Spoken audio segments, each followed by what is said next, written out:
പറയട്ടെ, എല്ലാവരും പറയട്ടെ. പക്ഷെ അടിച്ചു പൊളിക്കുമെന്നല്ല, ജീവിക്കാൻ വേണ്ടിയിട്ട് തന്നെയാണ് ഓരോന്ന് ചെയ്യണതും അതുപോലെ ഇനോഗ്രേഷൻ. പക്ഷെ ബിഗ് ബോസിന് ശേഷമാണ് എനിക്ക് ജീവിതത്തിൽ ഞാൻ ഓർത്തില്ല ഇങ്ങനെ ഒരു സെലിബ്രിറ്റി ആയിട്ട് ദുബായിലൊക്കെ പോകുന്നത്. കാരണം കുഞ്ഞിലെ തൊട്ട് നമുക്ക് ആഗ്രഹമുണ്ടല്ലോ ഈ ഓരോരുത്തരൊക്കെ ദുബായിലൊക്കെ പോകുമ്പോൾ അതുപോലെ പോകാൻ സാധിച്ചില്ല. ഒത്തിരി സന്തോഷം. കാരണം ബിഗ് ബോസ് ഫെയിം ആയതുകൊണ്ട് മാത്രമാണ് ഞാൻ പോയതും. അതുപോലെ ബഹ്റൈനിൽ ഒരു ബാച്ചിലേഴ്സിൻ്റെ ഗ്രാൻഡ് ഓപ്പണിങ് ഞാനായിരുന്നു. എൻ്റെ ലൈഫിൽ ആദ്യമായിട്ടാണ് നാടൻ മുറിച്ചുകൊണ്ടുള്ള ഒരു അതും ബഹ്റൈനിൽ. ഭയങ്കര സന്തോഷം.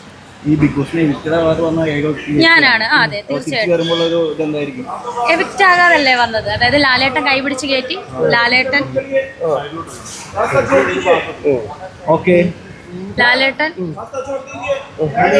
ഹിന്ദി പറഞ്ഞല്ലോ. ഞാൻ വോക്കൗട്ടായിട്ട് വന്നതാണ്.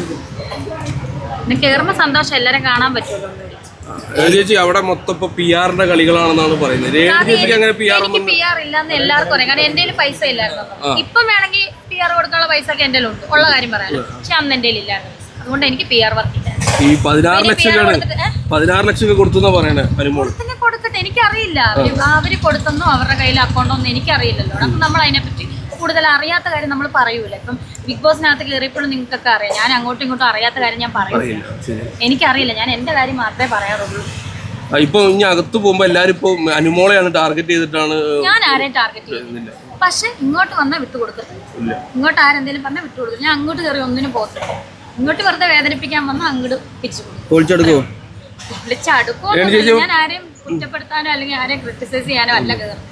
ഇനിയിപ്പം നമുക്ക് 5 ദിവസം 4 ദിവസം കൂടെ അല്ലേ അടിച്ചു പൊളിക്കാം. മാക്സിമം സന്തോഷിക്കുക, അത്രേ ഉള്ളൂ. പിന്നെ ഇങ്ങോട്ട് വേദനിപ്പിക്കാൻ വന്നാൽ തിരിച്ച് മറുപടി കൊടുക്കും. അല്ലാതെ പ്രശ്നമൊന്നും വേറെ ആരുമായിട്ട് പേഴ്സണലി ഒരു വൈരാഗ്യം ഒരു പ്രശ്നവും എനിക്കില്ല.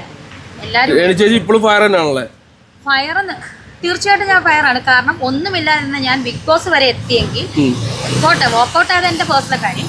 എത്തിയെങ്കിൽ ഞാൻ ആരുടെയും അവസരങ്ങളൊന്നും കളഞ്ഞിട്ടൊന്നുമില്ല. ഞാൻ എന്നെ വിളിച്ചു, ഞാൻ ചെന്നു, അവിടെ ചെന്ന് 35 ദിവസം ഞാൻ തികച്ചു. ഞാൻ ഇറങ്ങി വന്നെങ്കിൽ അതുപോലെ ഞാൻ ദുബായിലും അല്ലെങ്കിൽ ബഹ്റൈനിലും ഒക്കെ ഇനോഗ്രേഷൻ ചെയ്തെങ്കിൽ ഞാൻ ഫയർ തന്നെയാണ്. രേണു സുധി ഫയർ തന്നെയാണ്. അത് ആൾക്കാരൊക്കെ പറയണ്ടേ ആദ്യം ഫയറാന്നൊക്കെ പറഞ്ഞിട്ട് പിന്നെ ഭയങ്കര. അത് ആൾക്കാർ പറയട്ടെ, എനിക്കൊന്നുമില്ല. ആൾക്കാർ എന്തൊക്കെ എന്നെ പറ്റി പറയുന്നു, എന്നെ പറ്റി എന്തൊക്കെ പറയുന്നു, ഇല്ലാവചനും ഉള്ളതും എല്ലാം പറയുന്നത്. എനിക്ക് എന്തെങ്കിലും പ്രശ്നമുണ്ടോ? എനിക്ക് യാതൊരു പ്രശ്നമില്ല. ഞാൻ ഇങ്ങനെ തന്നെ പോവാണ്. അല്ല, ഈ ചേച്ചി ഇപ്പം ലക്ഷ്മി നക്ഷത്രം പറയണ്ടേ ചേച്ചിനെ വിളിക്കാൻ പോലും സമയം കിട്ടുന്നില്ല, ഡേറ്റ് ഇല്ല, ഡേറ്റ് ക്ലാഷ് ആന്നൊക്കെ പറയണ്ടേ. അപ്പൊ അതെ, ലക്ഷ്മിയെ വിളിക്കാൻ എനിക്ക് സമയം കിട്ടുന്നത്. അവർക്കും എന്നെക്കാളും തിരക്കുള്ള, ചിന്നും എന്നെക്കാളും തിരക്കുള്ള ആളാണ്. അത്രയും തിരക്കില്ല എനിക്ക്. ചിന്നിനെക്കാട്ടി തിരക്കാണ് പറഞ്ഞു. രേണുസുധിക്ക് തിരക്കാണ്, വിളിക്കാൻ പോലും പറ്റുന്നില്ല എന്നൊക്കെ പറയുന്നത്.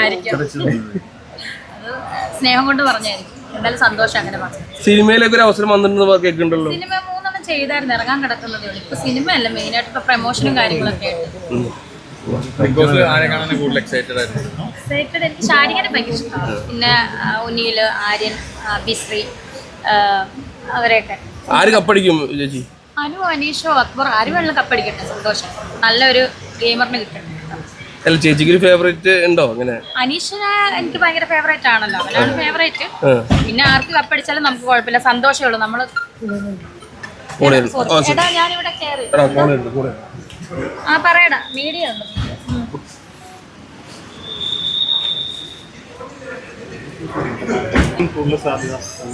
അനു അനീഷും ആയിരിക്കുമല്ലോ, നമുക്കറിയാവുന്ന കാര്യമല്ലേ. ഞാനും നിങ്ങളെപ്പോലെ തന്നെ പുറത്തുനിന്ന് കേൾക്കുന്ന ആളാണ്. അപ്പം എനിക്ക് അതിനെപ്പറ്റി ഡീറ്റെയിൽ അറിയില്ല. എങ്കിൽ പോലും നിങ്ങൾ പ്രേക്ഷകർ പറയുന്നല്ലോ ഒന്നെങ്കിൽ അനു അല്ലെ അനീഷ്. അത് എനിക്കറിയില്ല. കാരണം ഞാനാണ് ആരുടെ അടുത്തേലും പ്രേമോ അല്ലെങ്കിൽ എനിക്കാണ് ഒരു ക്രഷ് തോന്നിയെങ്കിൽ അതെനിക്കറിയാം. അപ്പം അനുവിനും അനീഷിന്റെ കാര്യം ഞാൻ എങ്ങനെ അറിയുന്നത്? പ്രത്യേകിച്ച് ഞാൻ അതിനകത്തില്ലായിരുന്നതാണ്. കാഴ്ചക്കാരിൽ ഞാൻ പറയാൻ യോഗ്യതയില്ല. കാരണം ഞാനല്ല അത് ചെയ്യണത്. ഇപ്പം ഞാൻ ഒരാളെ, ഇപ്പം എനിക്കാണ് ഒരാളുടെ അടുത്ത് പ്രേമം തോന്നി എനിക്കറിയാം. അത് ചുമ്മാതാണോ ടൈം പാസിനാണോ എന്ന് എനിക്കറിയാം. അനുവിന്റെ അനീഷിന്റെ മനസ്സിലുള്ളത് നമുക്കറിയില്ല. എനിക്ക് ഞാൻ സത്യം പറഞ്ഞാൽ ഞാൻ പറഞ്ഞില്ല, കണ്ടു തുടങ്ങുന്നതേ ഉള്ളൂ. ഞാൻ എന്റെ എപ്പിസോഡ് പോലും കണ്ടിട്ടില്ല, കാണാൻ തുടങ്ങുന്നതേ ഉള്ളൂ. സമയമില്ലാത്തതുകൊണ്ടാണ് കാണാതിരുന്നത്. കാണുന്നുണ്ട്, കാണണം, ഫുള്ള് കാണണം. അത് പറയാൻ പറ്റത്തില്ലോ.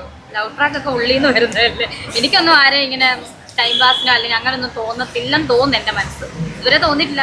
ഇപ്പം അങ്ങനെ വന്നാൽ തന്നെ അത് ഉള്ളിന്ന് വരുന്ന സാധനമല്ലേ. ഇത് ഇതുവരെയായിട്ടും വന്നിട്ടില്ലെന്നാണ് എന്റെ വിശ്വാസം. ശാരിക ഭയങ്കര ഇഷ്ടമാണ്. കാരണം ഹോട്ട് സീറ്റ് കളിച്ച് വന്നിട്ട് ഞങ്ങള് ലവ് സീറ്റ് ആക്കി മാറ്റിയതാണ് ഞാൻ ശാരിക. രേണുവിന്റെ അടുത്ത വിദേശ യാത്ര എന്നാണ്? ഉടനെ ഇല്ല, കാരണം കുറച്ച് ഷൂട്ടും കാര്യങ്ങളൊക്കെ തീർക്കാനുണ്ട്, പെൻഡിങ് ഉണ്ട്. അത് കഴിഞ്ഞിട്ട് ചിലപ്പോൾ ഡിസംബർ ഒക്കെ ആകുമ്പോൾ പോയി ബഹ്റൈനിൽ തന്നെ പോയി. ഓക്കെ കേറട്ടെ.